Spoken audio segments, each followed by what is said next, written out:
A girl scavenging the Richmond waterfront hears tapping from inside a rusted fishing boat and finds a renowned cardiologist bound and left for dead. She frees him and vanishes before he can learn her name, but not before he notices the small crescent-shaped scar on her collarbone, identical to the one his daughter Abby earned falling off the dock at their Tofino cottage when she was 5. Abby, who disappeared into the Fraser River during the flooding that swept their car off the Lulu Island Bridge 2 years ago. Abby, whose body the water never returned. The November fog had come in low and thick that morning, the kind that swallowed the Fraser whole and turned the Richmond industrial waterfront into something from a fever dream. 11-year-old Sadie pulled the hood of her oversized raincoat tighter and kept walking, her rubber boots scratching softly against the dock planks. She'd learned to move quietly out here. The yard workers who showed up around 7 weren't always friendly about a kid poking through the margins of their property, so she came early, 5:30, sometimes earlier if Florence's coughing had kept them both awake in the van. She wasn't looking for anything particular. She never was.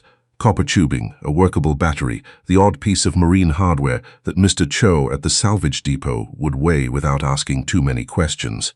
Enough for a week's groceries, maybe a bus pass.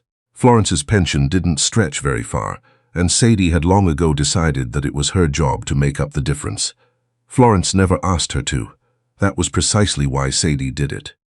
The old seine boat had been moored at the far end of the derelict slip for as long as she'd been coming here, 2 years at least, its hull gone orange with rust, its name half scraped off the transom, Cormorant or something close to it. She'd passed it 100 times without giving it much thought. That morning she heard tapping. Not the tick of rigging or the knock of a hull against a piling. A deliberate, rhythmic tapping. Weak but purposeful. She stood still and listened with the particular attentiveness of a child who had learned that the world contained surprises that could go either way. 3 taps, a pause, 3 more. Sadie set down her bag and climbed aboard. The tapping was coming from the forward hold. The hatch was padlocked, but the padlock was cheap, the kind sold in gas stations, and someone had left a rusted fire poker lying on the deck beside the helm, an oversight that would matter enormously later. She wedged the poker into the hasp and pulled. The lock gave with a sound like a gunshot in the fog. Inside the hold, bound with zip ties and electrical cord, lay a man in what had once been an expensive dress shirt. He was curled on his side in several inches of bilge water, his silver hair matted to his forehead, his face bruised and gray with cold. His eyes, when they found her face, went through several stages in quick succession: disbelief, relief, and then something quieter and more complicated that she wouldn't fully understand until much later. "Can you hear me?" Sadie said. She was already pulling at the cord around his wrists. "Can you move your hands?" "Yes." His voice was almost nothing. "Yes, I can hear you." "What's your name?" "Philip." A pause while he gathered more air. "Philip Mercer." She worked through the zip ties with the small folding knife she kept in her coat pocket. Florence had given it to her on her 9th birthday, with a very specific set of instructions about when and how to use it. When his hands were free, Philip Mercer pushed himself upright, and Sadie took his arm without being asked, steadying him against the roll of the boat. That was when she saw his face fully, for the first time, and he saw hers. He was staring at her collarbone, at the small crescent-shaped scar visible above the neckline of her shirt, pale against her skin, the shape of a new moon. She noticed him noticing. She'd had the scar as long as she could remember. Florence said she must have fallen, sometime before. "We have to go," Sadie said, because she could hear voices somewhere in the yard. "Can you stand?" He could, barely. She helped him off the boat and got him behind a stack of old crab pots, before the voices grew close enough to matter. She left him there with her bag of salvage as a pillow and ran to the road to flag down the first car she saw. It was a catering van.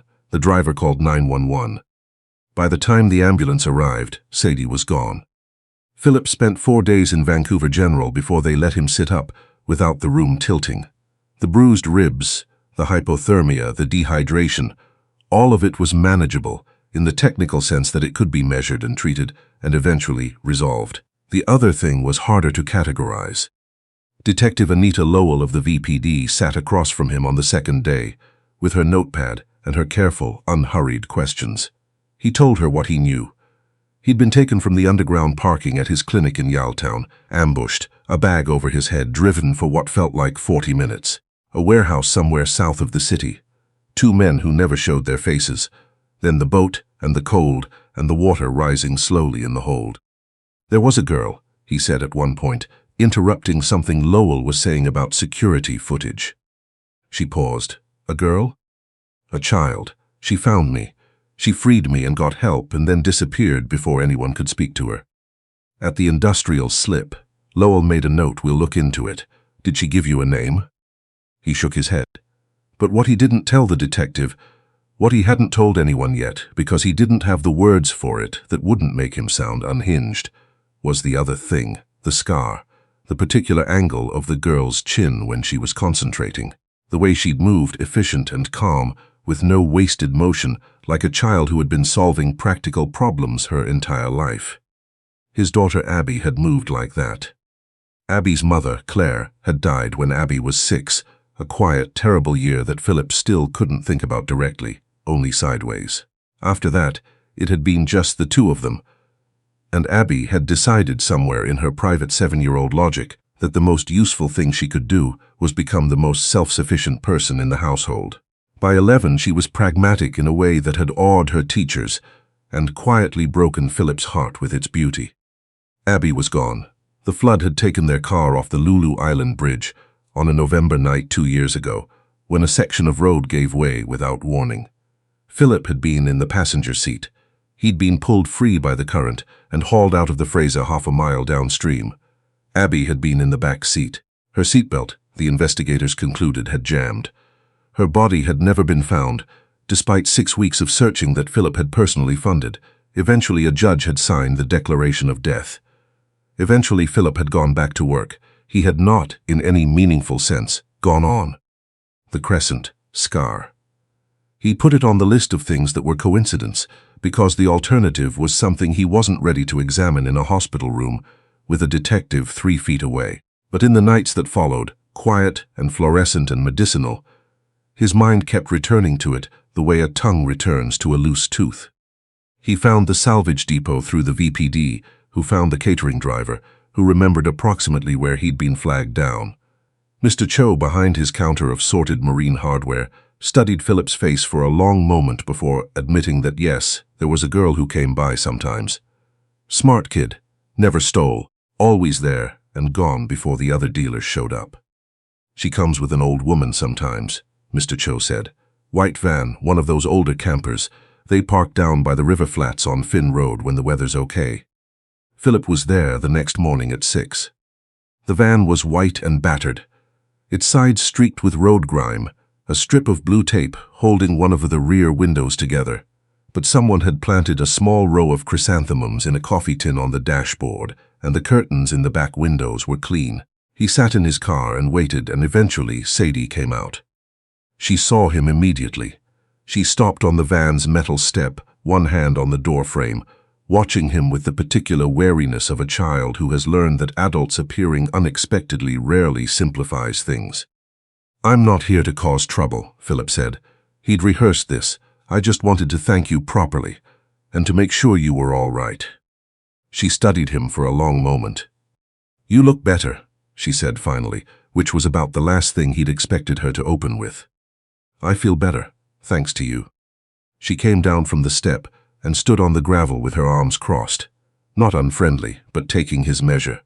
He noticed she was wearing rubber boots with tiny moose printed on them, slightly too large, the tops folded down. He noticed the scar again, just above her collar. "Why were you in the boat?" she asked. It was a very direct question for a child to lead with, and it was exactly the right one. "Someone put me there," he said. "Someone who wanted something from me and thought that was the best way to get it." "Did they get it?" "No." She nodded as though this confirmed something she'd suspected about the situation. Then she picked up her bag and shouldered it. "I have to go to the depot before school." "I know. I won't keep you." He reached into his coat pocket. "There's a Tim Hortons on Bridgeport. I didn't know what you'd want. There's a breakfast sandwich and a hot chocolate in there." She took the bag with a look that was half gratitude and half suspicion. The ratio, he thought, of someone who had learned that gifts carry weight. Why? Because you saved my life, he said simply, and the least I can do is buy you breakfast. She was quiet for a moment. Then, Florence doesn't know I was the one who found you. He absorbed this. Why not? Because she'd worry about whether I was safe, and I'd have to tell her I went on the boat, and she'd have to pretend to be upset about it, even though she wouldn't really be, and it would just make things complicated. She shrugged. It was simpler. A child who instinctively manages the emotional labor of the people around her, Philip thought. A child who protects the adults in her life from their own worry. He had loved this quality once. He had grieved it, and here it was standing in front of him in moose boots in the November fog. I'd like to meet Florence, he said carefully, if she'd be willing. Sadie considered this with the seriousness it deserved. Come back at 4, she said. She gets up properly by then. Florence Greer was 71 years old and had the posture of a woman who had spent 30 years telling children to sit up straight and had subsequently been unable to stop. She met Philip at the van door, in a cardigan and good shoes, and she shook his hand with the grip of someone who had decided, before he arrived, exactly how much she was going to trust him and would revise that figure slowly and entirely on her own schedule. She listened to his proposal over tea brewed on the van's small propane stove, a proper apartment north of the city near a good school, expenses covered, Sadie enrolled and attending without disruption. In exchange, nothing. Or rather, in exchange for the opportunity to know them, which he acknowledged was not nothing, but was not the kind of condition that came with consequences. I'll be honest with you, Philip said, when Florence had heard him out and was quiet. There's something else, something I need to tell you before it becomes impossible to. Florence poured more tea. She didn't hurry him. My daughter Abby disappeared 2 years ago during the Lulu Island flooding. She was 11. She was never found. He kept his eyes on the cup in his hands. Sadie's scar, the way she carries herself. I know how this sounds, but there are things I can't put down, and I thought you should know that's part of why I'm here. Florence was quiet for a long time. I found her on the south bank of the Fraser, she said at last, her voice gone careful and very still. During that same storm, she was unconscious in the rushes at the water's edge, still tangled in a car seatbelt that had somehow come unbuckled around her. She had nothing on her. No bag, no shoes. She didn't wake up for 2 days. Florence paused. When she did, she couldn't remember anything. Not her name, not where she lived, not a single face. Philip said nothing. He didn't trust his voice. I took her to a walk-in clinic. They treated her for hypothermia and a head injury. When I tried to get her admitted properly, they wanted documentation I didn't have, for either of us. I'd been living in this van for 3 months by then, since my apartment fell through. I was afraid of what the system would do with a child who couldn't remember her name and a woman who couldn't prove an address. Florence smoothed the front of her cardigan. I told myself I would find her family as soon as she was strong enough. I checked the missing children databases at the library. There were so many names. Without knowing where she'd come from, I didn't know how to narrow it down. And then she became Sadie, Philip said quietly. Sadie was my mother's name. Florence looked at him directly. I'm not asking for forgiveness, Mr. Mercer. I know what I did. I know what I might have cost you. But I loved that child from the second day, when she woke up and her first question was whether I'd eaten breakfast yet. The cold thing in Philip's chest shifted. That was the kind of question Abby would have asked. Exactly that kind. She's not lost to you, he said, when he could speak again. Whatever we find out, she's not lost to you. I want you to hear that. They moved into the apartment in Burnaby 3 weeks later. Florence, characteristically, was packed and organized in 4 hours and spent the remaining time making sure the building's recycling system was being used correctly by the other tenants. Sadie walked through every room twice before choosing her bedroom. The one with the window that faced east, she said, so she could see the mountains in the morning. Philip came by on Tuesday and Thursday evenings. He brought books and groceries and, once, a second-hand telescope from a shop on Commercial Drive that Sadie received with the speechlessness of someone encountering an object they had wanted badly enough to stop letting themselves want it. He was careful. He did not push. He watched Sadie talk about her school, her teacher Mrs. Bhattacharya, the friend named Cora, who was teaching her French braids. He listened, and he answered her questions about his work, and he tried not to catalogue every moment of recognition, every gesture or phrasing that stopped him mid-breath and sent him back 2 years. On the 4th visit, he brought a book. A paperback old, its spine cracked with handling. Anne of Green Gables, a school edition copy with a PEI library system sticker on the inside cover. He'd found it at a church sale years ago and given it to Abby the Christmas she turned 8, because she'd been going through a phase of insisting all worthwhile stories had red-haired heroines. He'd written something in the front. He hadn't reread it in 2 years. He'd picked it up from the shelf in Abby's room that morning and stood in the doorway for a long time before putting it in his bag. He set it on the kitchen table without comment. Sadie picked it up immediately, the way she picked up all books, with both hands, like something placed in trust with her. She opened to the first page. She read the inscription. "To my girl who argues with everything and is right about most of it, with all my love, Dad." The kitchen went very quiet. Sadie read the inscription again. Then she looked up at Philip with an expression he couldn't entirely read.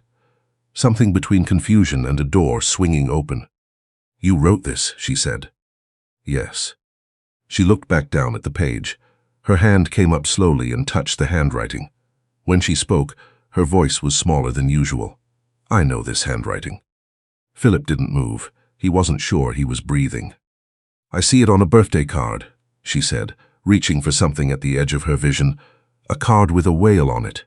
A humpback whale. You drew it yourself because you said the ones at the store were boring." The whale card. Abby's 9th birthday. He'd spent 45 minutes with a black Sharpie trying to make it look like an actual whale, and Abby had hung it on her door and referred to it as Dad's whale, with a reverence she'd deliberately refused to extend to anything else he'd ever given her. Philip sat down slowly in the nearest chair. "What else?" he said very gently. Sadie sat across from him, the book in her lap. "A green raincoat," she said after a moment. "It had a broken zipper, but I wouldn't let you throw it out." She pressed her fingertips to her forehead. "And there's music, not a song, more like someone humming, when it was dark." He had hummed to her, a habit left over from the years before she could sleep without it. He'd stand in the doorway of her room and hum something tuneless and half-invented, and eventually her breathing would slow. He'd kept doing it long past the age when she needed it, because Abby had told him with great seriousness that it helped her think. "The lullaby that wasn't really a lullaby," he said. Sadie looked at him. Her eyes had gone bright, the kind of bright that in a child her age is often the precursor to crying, and in Sadie's case was clearly being actively resisted. "I'm Abby," she said. It came out sounding more like a question than she'd intended, and then she straightened slightly and said it again, steadier. "I'm Abby, aren't I?" "I believe so," Philip said. "I'd like to know for certain if you're willing. There's a test, a simple one, a swab." She considered this with the seriousness it deserved.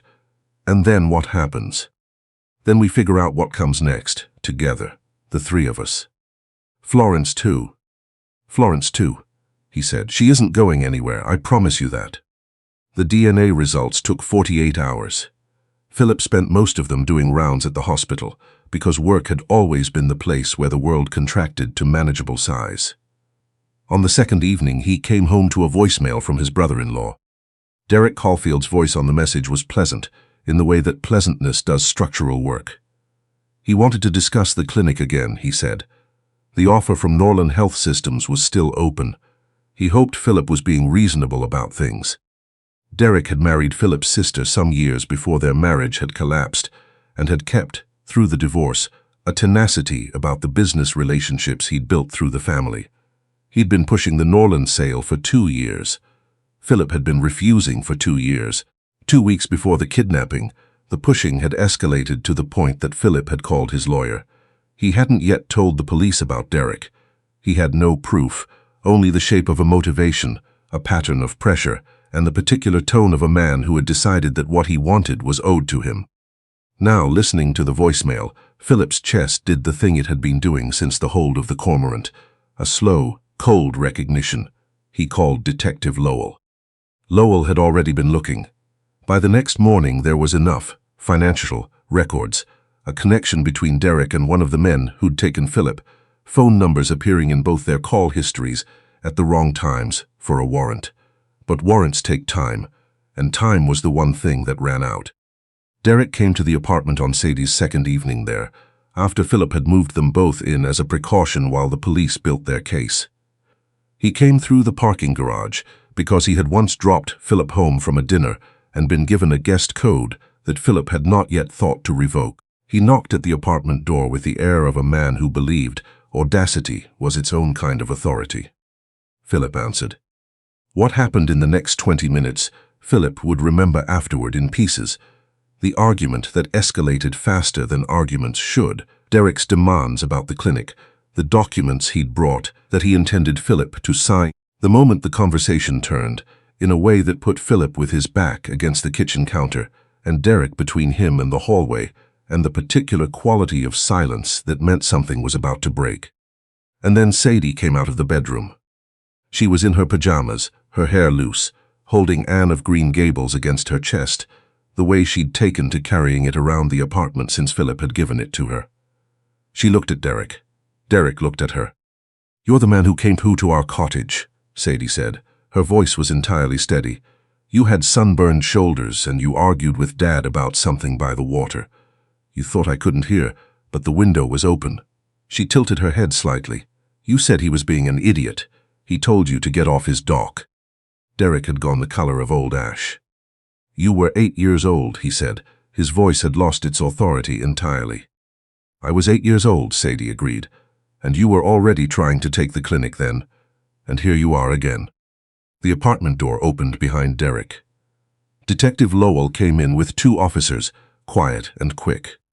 She had been in the building for over an hour because Philip had called her after the voicemail, and because they had both understood by then that Derek's patience had likely exhausted itself. Derek didn't resist. He stood in the kitchen of the apartment where Abby's telescope was pointed at the east window, and he let them put the handcuffs on, and he looked at Sadie for a long time before they turned him toward the door. "I'm sorry," he said. It came out smaller than his voice usually went. I didn't know you were." He stopped. "I'm sorry, Philip." Philip said nothing. There are apologies that arrive too late to do the work they were built for. The DNA results confirmed what they already knew, in the particular way that certainty is different from knowing, not better exactly, but settled.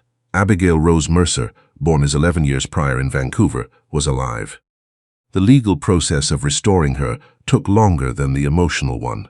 There were court dates and declarations, and a sympathetic judge named Justice Ferreira, who read the case file, and looked at the 3 of them across the bench with an expression that had clearly been trained into careful neutrality, and was not entirely managing it. Florence's role was recognized formally, and in writing as that of a guardian who had acted in the child's best interest under circumstances that would have tested anyone. No charges. Joint guardianship, with Philip as primary, Florence as permanent co-guardian, and a legal document that used the word family in a clause that made Florence press her lips together very tightly for a moment before she got hold of herself. Sadie, who was also Abby, who was learning to hold both names the way you hold a coin in both hands and feel the weight of it, chose her room at Philip's condo in Yaletown for its view of the harbor. She put the Anne of Green Gables on the shelf above her desk, next to the telescope, next to a framed photograph of Florence she'd taken herself with Philip's phone and had printed at the drugstore. She put the humpback whale birthday card, which Philip had kept in Abby's room for 2 years, which she'd found in the desk drawer and examined for a long time before setting carefully back, in the corner of the mirror frame, where it would be the last thing she saw before she turned off the light. Derek Caulfield accepted a plea agreement in February. Philip visited him once in the spring, not to offer absolution, but to close a door that had been left open too long. He had learned, in cardiology, that some kinds of damage leave a mark even when the tissue heals. You note it and you continue. Florence became the founding director of the Abby Mercer Family Foundation, which Philip established to support children in the care system and elderly Canadians living without stable housing. She ran it with the efficiency of someone who had been waiting her entire career for a problem to solve at exactly this scale. She hired 3 staff in the first 4 months and had a waiting list before the end of the year. On the anniversary of the morning, Sadie had come off the boat on the Richmond waterfront. The three of them drove out to the industrial slip at dawn. The old cormorant had been towed away months prior, its berth empty now, the water moving quietly in the space where it had been. Sadie stood at the edge of the dock and looked at the river. "I swam," she said. "I remember that now. The seatbelt gave and the window was already open and the current took me, but I kept swimming up. You taught me, 3 strokes up and 3 strokes to the shore." She looked at Philip. "You made me practice until I thought it was the most boring thing in the world." "You told me so regularly," he confirmed. "I know." A pause. "Thank you for being boring about it." Florence put an arm around her from one side, and Philip stood at her other shoulder, and the three of them looked at the river in the early light, the water that had taken and given back, the city waking up behind them, the mountains going gold at the peaks, the way they do on clear November mornings, if you are there early enough and paying attention. Sadie reached up and took both their hands. "Do you think it was random?" she asked. "That I was the one who found the boat that morning?" "I think," Florence said carefully, "that you were always going to find what needed finding. That's who you are." Philip thought of a crescent-shaped scar and a sleeping hold, and the sound of tapping that a child had been quiet enough to hear. He thought of 3 strokes up and 3 strokes to the shore. He thought that some things are past explaining, and that perhaps the point is not the explanation but the arrival. The fact of standing here, on a dock, in the November light, which was cold and clear and absolutely sufficient. "Come on," Sadie said, and pulled them both gently away from the edge. "Florence is going to want tea before the drive back, and there's a Tim Hortons on number 3 road."